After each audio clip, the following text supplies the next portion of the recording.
at all times. The course on work theory and the training missions.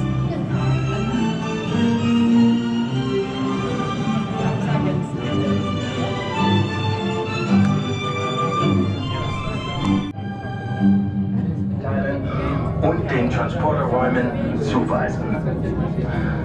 Weiteren Stationen folgen.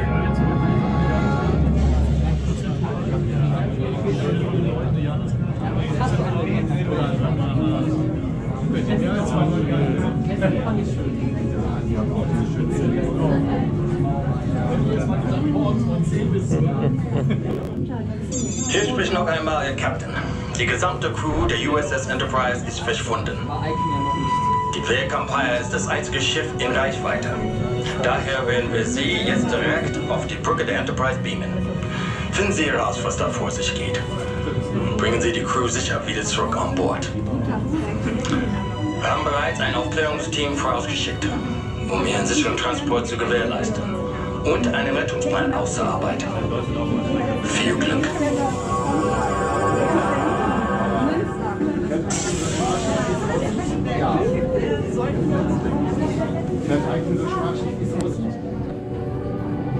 Teilweise ja.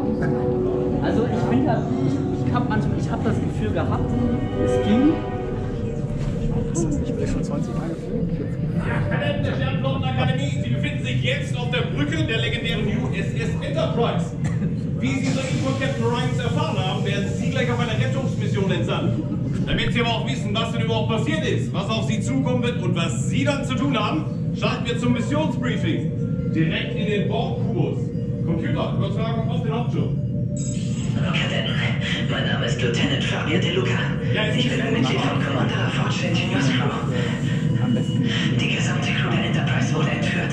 Sie wird auf dem Bordkubus gefangen gehalten, zusammen mit hochrangigen Passagieren, mit denen wir auf dem Weg zum Friedensgipfel waren.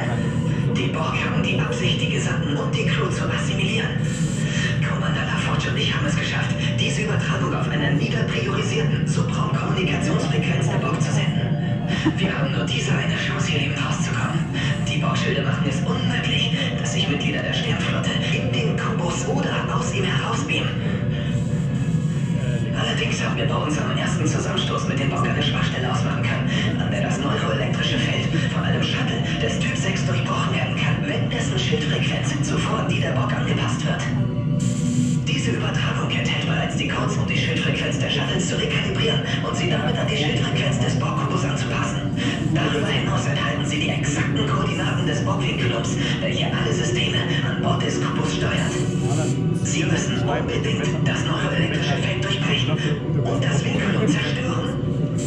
Eine automatisierte Transporter-Subroutine wurde von Lieutenant Commander Data in den Schiffscomputer eingespeist. Und die bei erfolgreicher Mission dafür sorgen wird, dass alle Mitglieder der Crew zurück auf die Enterprise gebeamt werden. Bitte handeln Sie schnell. Die Sicherheit der Föderation und der gesamten Galaxie liegt in Ihren Händen. Kadetten, Ihre Aufgaben sollten klar sein. Bitte begeben Sie sich jetzt zum Shuttle-Hangar und bereiten sich auf Ihren Einsatz vor.